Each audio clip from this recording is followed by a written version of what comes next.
So, all about you though. London-based, Zimbabwe-born, Ireland-raised. It's a bit of a journey. That Yeah, could you no, just talk us through it? yeah, it's been, yeah, it's a crazy journey. I don't know where I'm gonna end up next, but yeah, no, started out in Zimbabwe, um, born in a town called Mutare, from the Shona side of the Zimbabwe people. But my parents immigrated to Ireland when I was about 3. So I pretty much Okay, spent my entire childhood there. That's where I kind of grew and got to form kind of a lot of who I am. That was the right. starting point, really. Whereabouts? London, I grew up in Drogheda. So it's a small town that's like 40 minutes north of Dublin. Yeah. Okay. So it's like, I think it's like the second biggest city. Oh, it's like the second city of Ireland in a sense. Yeah. But Okay. yeah, that's where I started, and yeah, moved to London when I was like 17. Okay, what was that like? Because that's a big culture shock from Zimbabwe to Ireland to London. To London, yeah, yeah, yeah. So I think the Zim side of things, like I pretty much because I'm not spending enough time out there. There wasn't a lot of like I didn't really get it. Obviously, I got it at home with my parents and stuff, Yeah. my siblings, but very much Ireland was like, yeah, this is a massive culture shock in general because you're just trying to form your identity Yeah. there as well. But then when I moved over to London, I couldn't believe how crazy it was. An even bigger gap Yeah. from Ireland to London, because that's like, it's big city, prime city, one of the major cities of the planet, and it's like you just meet so many new people from so many different places, and you just think crazy. I didn't think, I thought everywhere was like Ireland. Oh, So yeah. yeah, getting to London, you're like, oh, actually, the world is so much bigger than I thought. Yeah. On that note, then, I mean, obviously, like you said, you were forming your identity in Ireland, but then that must have been spun completely on its head when you moved to London. Did that change your outlook and everything completely then? Oh, of course, of course. So I believe London is definitely, I think, where I matured into who I've become now.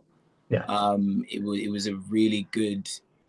It was a really good. It's almost like it was a new foundation, Yeah. and I kind of built myself from there up. Like the people I met, the experiences I've had, like just the creativity, the busyness, the work ethic, the hustle, like everything about London, like really formed and kind of shaped, or even allowed me to actually.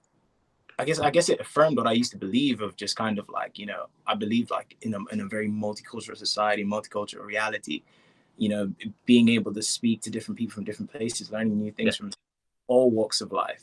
And London came and kind of just affirmed, like actually was like the proof of that for me. Right. Okay. Okay. So it was awesome, because it's like the welcoming it was just so nice, it was so gentle, and it was just, yeah, London is just, it's crazy. Okay. There's Just nothing going like back then. it. No, there is nothing like it at all. Um, just going back then, I mean, right back to the beginning. What about your kind of early musical days? I mean, what was your kind of exposure to music, and was there anything that really changed your life musically that you heard? Kind of really Yeah, going back to the beginning. yeah. Okay, so from like the beginning, I guess my family, it's quite musical anyways.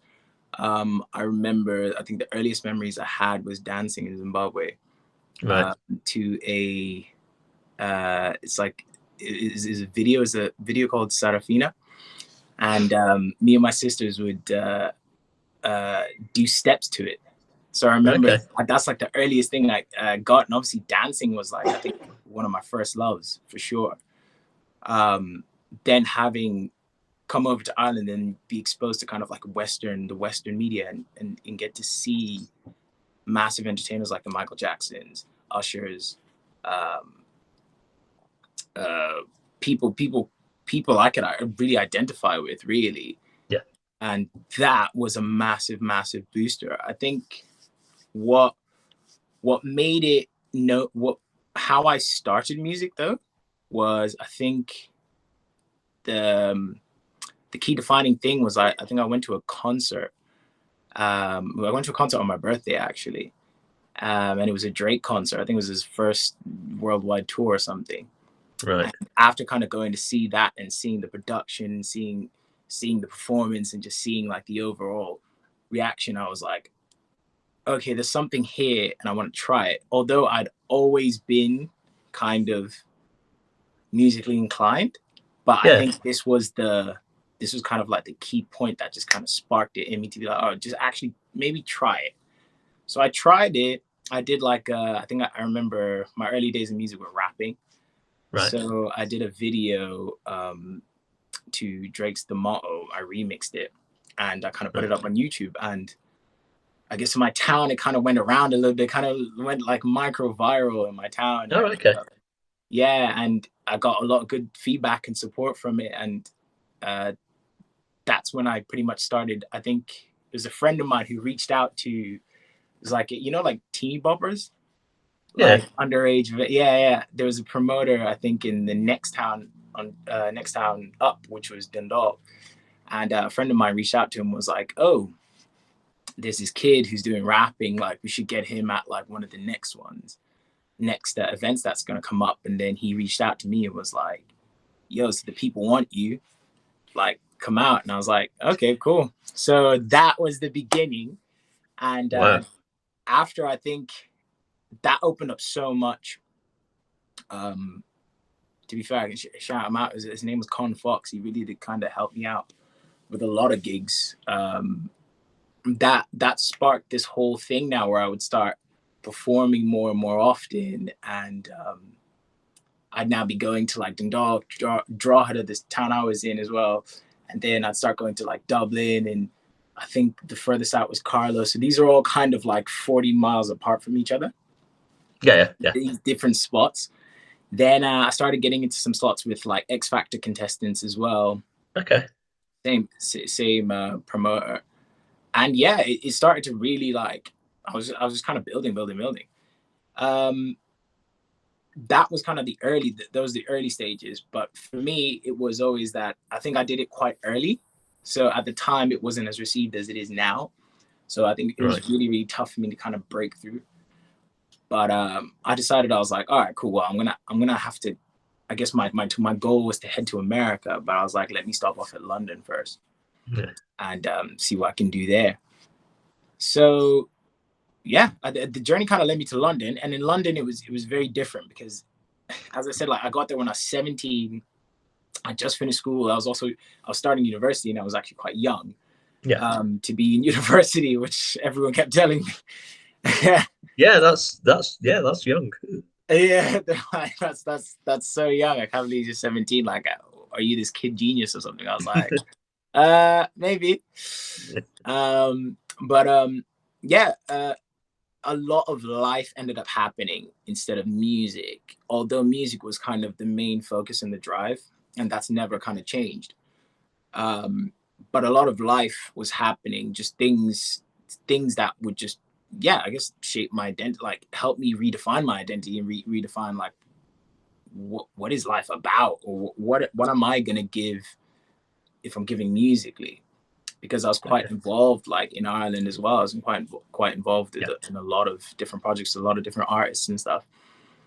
But London, I was like, okay, this is a very different game. It's a very different environment. I've got to figure it out. I've got to learn. I've got to, I guess just map it out for myself, really. Yeah. Yeah. So I ended up landing, I think earlier on, I ended up landing like a show in this brand.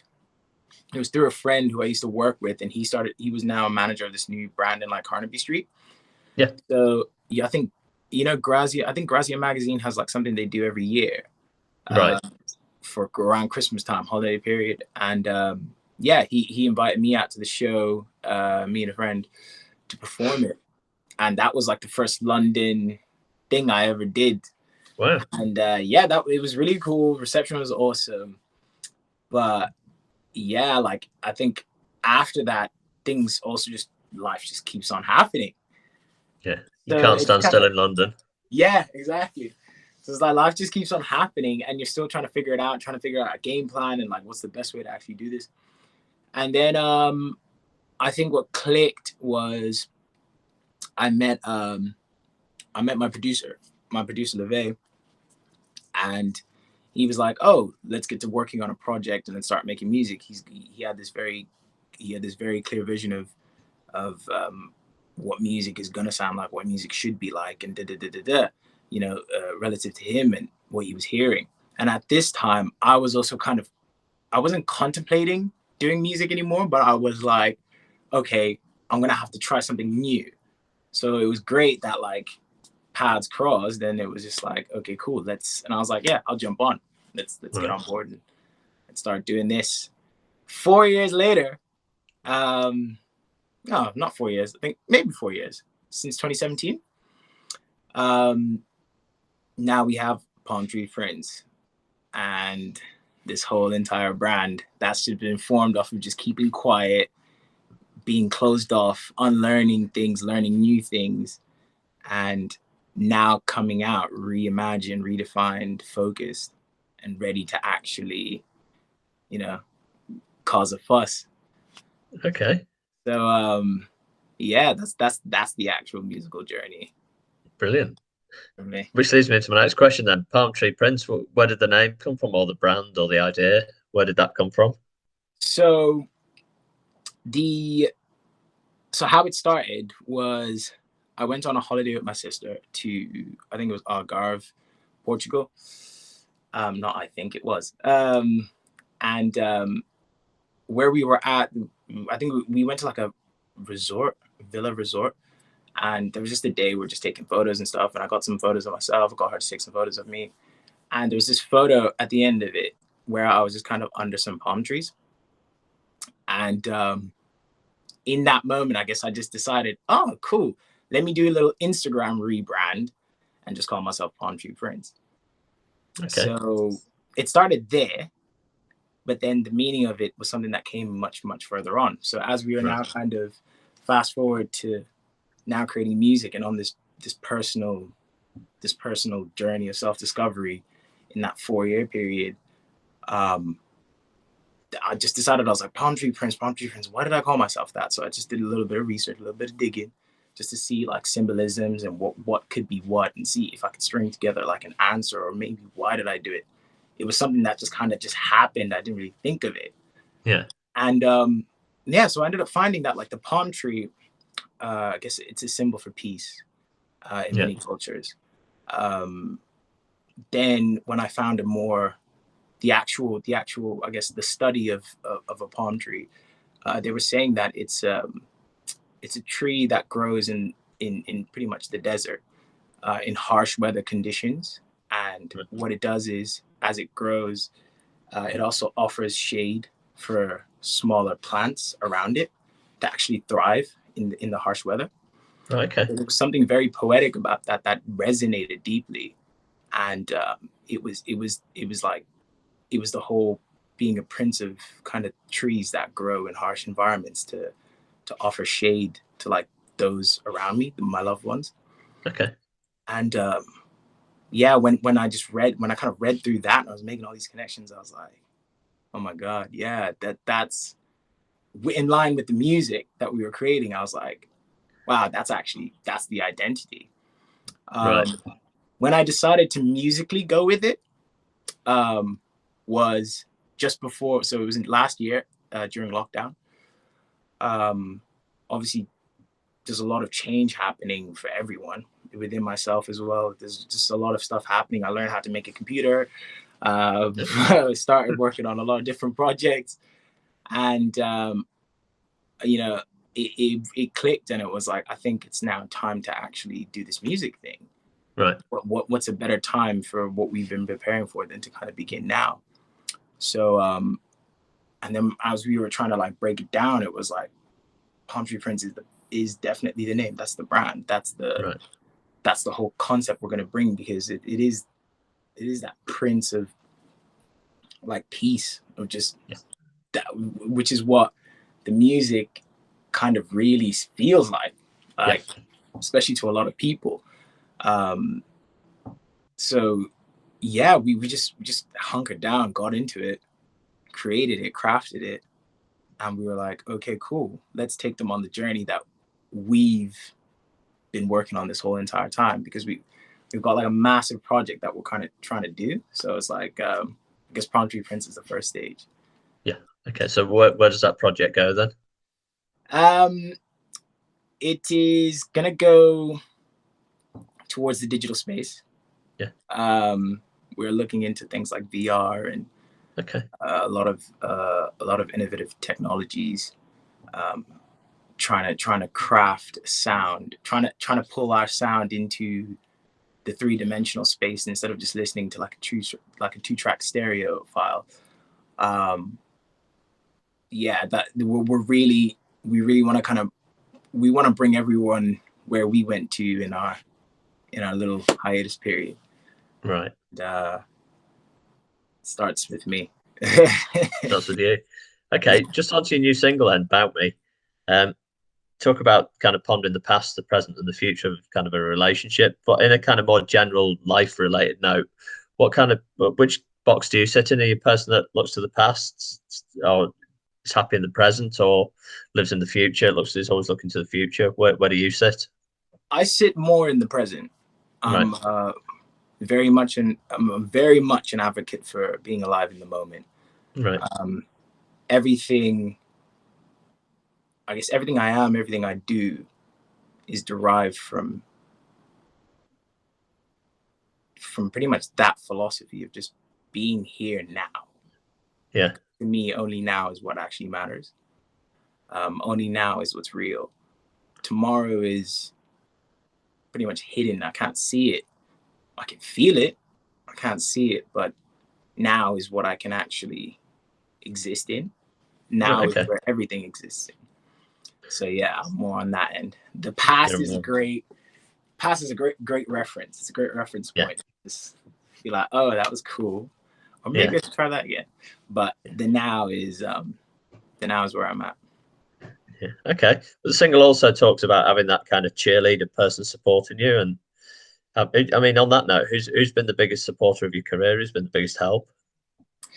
Oh, I think it's been everyone. For me, I think the biggest support I needed was myself. Right. I think that's what's really important. I think it was important for me to really be able to believe myself day to day, Yeah. and keep it pushing. But a lot of my friends and a lot of my family are also that support system of just like they're the people that do cheer you on Yeah. constantly, and whatever you need, whenever you need, like they'll just be there. And not everyone's ideologies might align. A lot Yeah. of people need time to see things for themselves, and that's okay. Yeah. But yeah, I think it's definitely my close circle, because there's no one I know in my close circle, anyways, that doesn't support.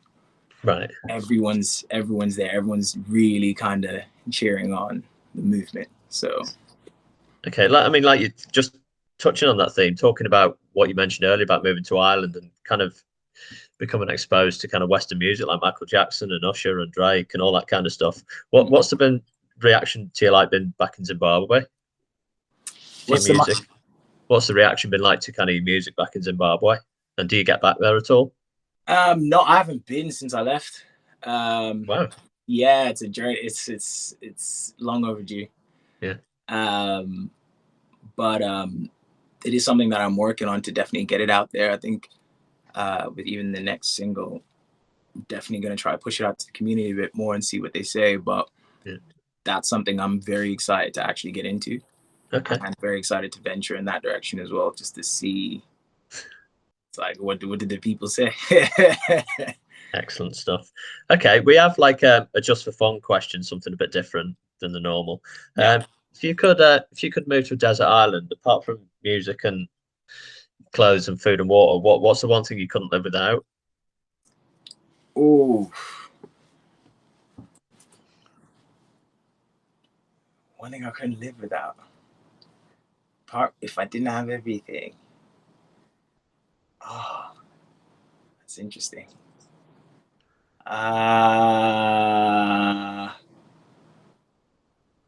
Oh, that's mad. I'm like, there's a lot of things I could live without, but I'm like, okay. I would say can't say. Oh, okay. This is tough, man. This is what happens when you grow up in the internet age, and all you kind of think about is. To be honest with you, the other option was what would you do if you had a pet elephant for the day? That was the other question. So you got the you got the easier one. Yeah. Oh, okay. I think I couldn't live.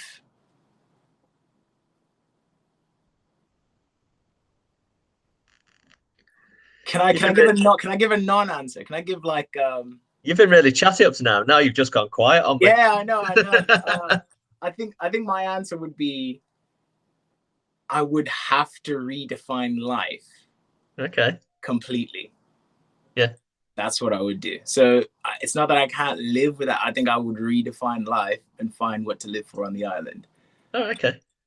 Yeah. That's an impressive answer, that. Thank you. Okay. I mean, we've talked about the past and we've talked about the present, and you kind of touched on the future and making a bit of a fuss. What can you see that fuss entailing, or what would you like it to? Where do you see this going? Where do I see this going? Yeah. Okay. If we're thinking like super big picture. Yeah. I think, well, so I would love if I had a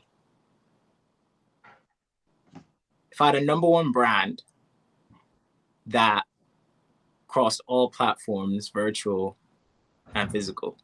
Yeah. And yeah, I guess yeah. That's where I see it going. I see it becoming a massive hub, a massive studio for more people to more creators to kind of come in and create freely. Yeah. Without restriction of any industry, really. Yeah. So I guess for me, that is the major move is that what I really want to kind of leave behind is I want to be able to pass this name on to somebody else. Right. Okay. Interesting. Well, that's interesting to see where you go with this. So I'll be looking forward to see what you do next or where you go with this. Thank you. Just to finish then, I mean, life in the UK kind of seems to be getting back to normal now, as normal as London could be at least. Yeah. What are your hopes just for the rest of the year? In terms of musically, what can we expect? Yeah, rest of the year. So right now, we've been on track of hitting like a single a month. So right. We definitely want to keep kind of pushing that. So there's more to come. Actually working on one like this week as well. The next one this week, which is sounding amazing. And hopefully, if things do get to a much better stage, definitely start some shows. Perfect. I want to get on some virtual stuff. I want to start going around the country. I mean, if the powers that be allow us, travel and perform like worldwide. I think that's it. Like I'll pay for my flights if I have to. So one thing I definitely want to do is bring this sound to the people. What's your vision for a live show? Oh, for a live show? I would love if I could have it, I would love like an augmented reality. Wow. Yeah, like an augmented reality show where people could come and I don't know, you could partner with a brand that does that, and people could come and experience an augmented, because you know, augmented is like half real, half virtual. Yeah. So yeah, people can come have this hybrid experience where it's just pure sound, emphasis on quality, emphasis on the performance, emphasis on like just the experience. So people just have a really freaking great new different time. Yeah. Like excellent. That would be my vision for an awesome live show. I'm going to hold you to that because that sounds really, that sounds awesome. I'll send you tickets. Don't worry. Yeah, perfect. I'll be looking forward to that. Brilliant. Well, first of all, thanks for your time. Really appreciate you talking to us, and good luck with whatever you do. I'll be keeping a close eye on you. Thank you. Just over to you for the final words then. Anything you want to finish off with? Yeah, I just want to say thank you, you and the team, and for giving me a platform. This is my very first interview as palmtreeprince. So, okay. Yeah, it's been a pleasure to talk to you, and I'm so grateful for the opportunity. No problem.